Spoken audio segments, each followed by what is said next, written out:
Back when I was in university, I was a very anxious little guy. I'm talking about it as if it was 10 years ago, it wasn't that long ago, but when I was there, I was very anxious about a lot of things. I was anxious about going to a new country, getting accustomed to all the values and the people there. Am I going to have friends here? I've left all my friends back home. I put so much money into my education. Am I going to find a job? Blah, blah, blah, blah. And I had all these things up in my head, right? So I was constantly in this state where I was concerned about something, not consciously, but subconsciously. Like even if I'm in class and I'm in the middle of a lesson and I'm just focusing on the study material, the back of my mind is always somewhere else, racing and thinking about something to worry about, right? And that's just perpetually how I was as a student. That's how I've been most of my life. So when I came to university, I was a very logical person, right? I was like, okay, I have anxiety, I have this problem, I have that problem. I can't really do much about it, so I'm just going to like complain about how I have it and try to just live the rest of my life with it, okay? I got introduced to a few friends at university, and this was in Canada, who were really into the idea of meditation, right? And for me, meditation was like this whole hippie movement thing, kind of like, oh, you know, if you want to get better at your life, you should wake up at 5 a.m. or you should do a vegan diet or you should do meditation. It was like one of those things for me. And if that's where you are, I completely understand that. I thought it was like some spiritual, religious kind of thing, right? Which it's not at all. It's a very scientific thing that I came to learn. But I didn't really care too much about it. When my friends were telling me about it, I said, hey, not my thing. But during university, I ended up doing a job that was probably the most difficult job I've ever done. I was doing door-to-door sales, meaning I was going to Canada's highest crime areas. I was knocking on doors in neighborhoods and I was trying to sell alarm systems to people living there. And a lot of these people, they just didn't like people coming up to their doors and selling them stuff. So you would have people slamming their doors on you every single day, 50, 60 doors every day. And of course, all that rejection over a large amount of time, especially through the whole summer like I was doing it, it really gets to you. So in that time when I was so tensed, I was so anxious, I began looking into, okay, what can I do not to be scared? What can I do to be less anxious? So I started dabbling with the idea of meditation. And essentially, if I had to break meditation down, the whole idea is to keep your mind from, it's not like don't think, because if you sit down and you tell yourself don't think, you will think. That's just what the brain does. The idea of meditation is not to clear the mind or completely eliminate thought. It's more so to watch your thoughts like traffic. You're not trying to control the traffic. You're not trying to control the good thoughts and the bad thoughts. You're just like, I'm going to watch this thought as it comes and it goes. So for example, I would experience a lot of anxiety in social situations, right? If I'm going to speak in public, my heart's going to start racing. Oh my God, what if people hate it? What if I have the worst speech ever? What's going to happen? All of these thoughts are happening in my head. And I was almost trying to repress them. Like, okay, don't think about this. Don't think about this. Just go and do it, which is also a great tactic. But what I learned to do through meditation was when you sit still and you allow your body to really feel all those worries, if you allow yourself to be worried for a while and you take yourself out onto a third person perspective, like you're watching your own self, like, oh, okay, Yasser's thinking about this. Yasser is worried about public speaking and what people might say. And then you just notice, okay, how long am I going to be worried for? Because in meditation, they teach you a technique that nothing lasts forever, like anything in this world. Not even your worries, not even your anxiety, nothing like that will last forever. So that's what I started doing. Every time I would feel very anxious, I would just sit down for maybe 10 minutes and I built up to 20 minutes and I would give my brain the time to really think about all of those worries, think about everything that's concerning me and just watch it come and go, come and go. And yes, I would just feel terrible about it because experiencing your fears in your body again and again, it's just very anxiety provoking and it's uncomfortable. And if you think this is difficult, try this experiment now. Turn your phone off, turn your laptop off, close your eyes, sit down for 10 minutes, even 5 minutes, just sit down with your eyes closed and do nothing at all. You will notice immediately you'll start getting agitated, you'll get frustrated, your mind will come up with other excuses. I should be doing this, I should be doing that. It's always because we're trying to escape our constant thoughts. We don't want to be stuck with those thoughts, right? So meditation really showed me that you can sit down with those thoughts, you can see those thoughts go in and out again and again and again and again to the point where you get comfortable with it, okay? And I'll give you an example. Say there's someone who comes up to you every single day and tells you, hey, Yasser, you're really ugly.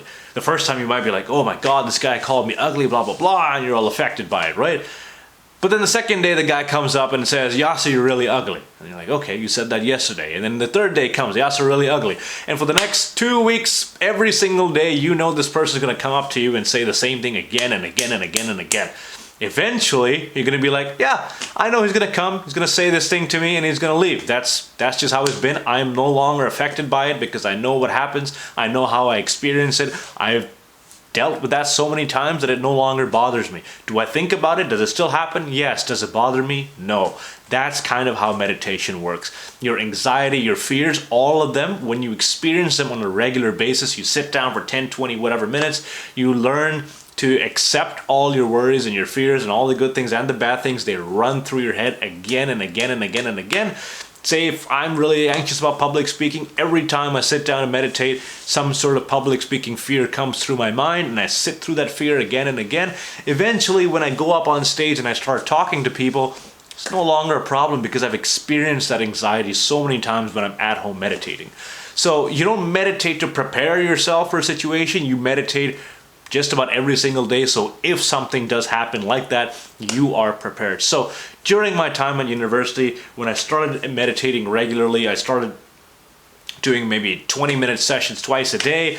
I also really got into it because I saw the progress, right? I saw the mental clarity. I saw my anxiety levels go down. I would just take longer to think about things before I say something because, you know, our mind, we make decisions very rapidly. If someone says something to you, you almost have a predisposed response or a predisposed way how you react to things, right? And I did as well. But when you're meditating for a long time, you notice the way your brain kind of ticks and you're like, okay, every time this happens to me, I react this way. But meditation will give you this little millisecond of a window to decide, do I really want to act this way? If I say this, is it going to make things better? Is it not going to make things better, right? So when I started doing that for a long period of time, I was really convinced by how many benefits I was getting out of it. I decided to go to a 10-day meditation retreat in the middle of a forest with 50 other people, no reading, no writing, no talking, nothing. You're gonna eat 2 meals a day, you're gonna sleep at 9 p.m., wake up at 4:30 for meditation. You'd be meditating anywhere from 6 to 10 hours a day, stuck in your head with no one to talk to, nothing to write, just in your head. And that idea by itself scares a lot of people. Like, oh, I can't be without my phone for so long. I can't be without food for this long, blah, blah, blah. You get like 2 meals in the day. But the challenge that I found was just sitting with my own head for that long. Like it drives you crazy just thinking about so many different things. What will I do here? Why did I do that? What will I do with this situation, that situation? Why did I say this to that person, did that to this person?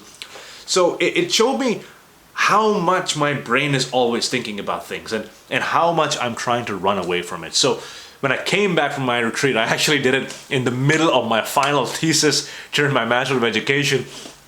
And when I came back from my meditation retreat, my instructor actually happened to be a meditation instructor himself. He had one look at me and said, Yasser, you definitely look like you came back from an experience. Why don't you just take a couple of days off, come back to university later on, get your mind right and everything. And it's because when you spend 10 days just in your head and you come out and you see all these flashy signals like the big McDonald's logo and people talking and car horns and everything, you back into the city from the forest, everything is like super, super jarring. So it took me a while to like get back into the groove, but I remember those next few days after my retreat, after having consistent practice, were probably the lowest amount of anxiety I have probably ever felt in my entire life. And it's difficult. It's like any practice, going to the gym, you do it for a while, you fall off, you do it for a while, you don't keep the habit up. And people, they might say, okay, you know what, meditation, I tried it doesn't work. It's kind of like saying the same thing about the gym. Hey, I went to the gym twice, I'm not buff. I don't have a six-pack yet, it doesn't work. Meditation is kind of the same. It's like a muscle. You have to exercise it every single day. It's like a workout for your brain. So I think especially with nowadays, we have such a spiritual or such a a weird understanding of meditation. Almost it's like you have to be religiously affiliated to do it. No, if you're looking into a way to reduce your stress, or perhaps you have social anxiety like I did, all you have to do is just sit still for a while, 5 minutes at a time, maybe even 10 minutes, close your eyes, and all you do is you focus on your breath, inhaling and exhaling. All you have to do is focus on that breath. Yes, your mind will get wandered, you'll start thinking about a bunch of other stuff. As soon as you realize, oh, Yasser is thinking, you go back to your breath and you do that over and over again. Every time you catch yourself thinking, that's when you're becoming more aware of your thought pattern. So it's not like you failed, like I'm not good at meditation. It's just like, oh, now I'm getting better. I'm learning to recognize every time my mind gets distracted, and therefore I'm able to make myself a lot more focused again. So this is one of those things that I think a lot of schools and universities should have in place more, because it helps so much with anxiety, whether it's social anxiety, academic anxiety, any kind of anxiety you have, especially if you're going to university, you're abroad, you're away from your family, you started a new life. There are all kinds of things to worry about. You really need some downtime where you just sit down with your thoughts, you let everything loose for a while, you understand where things are in your life, and then you continue. Because we have such a go, go, go attitude, you know, especially here in North America. I gotta grind, I gotta hustle, I gotta get my goals, I gotta get a job, gotta get a 4.0 GPA, blah, blah, blah. But sometimes you just gotta take a chill pill, turn all your work off for just a while, sit down, spend some time in here, learn how this thing works, see all of your worries come and go, and eventually, noticeably, you will see a big difference in how calm you feel and how relaxed you feel, because you're no longer scared of the things that scare you. So if you're looking into the idea of meditation, or if you're experiencing a lot of stress in life, try this out for like at least a month, every single day. Take out 5 minutes, maybe 10 minutes. Try to do it as frequently as you can. If you can do it 10 minutes in the morning, 10 minutes at night, you'll notice you sleep better. You notice you're less anxious. Your relationships will get better. God, will they get better? I really noticed that in mine. And generally, you can just have a log and see, okay, when I started meditation, this is what I did, and when I ended meditation, this is what I did. So I will be making a whole video about my 30 days non-stop meditation experience, what I experienced, and I'll be logging all of that as well. I hope this gave you some value, and if you have experimented with meditation before, or maybe you have other things that you've experimented with that really helped you out with anxiety, please help other people. Post them down in the comments below. I look forward to talking to you more about it. Make sure to like and subscribe, and I will see you in the next one. Take care.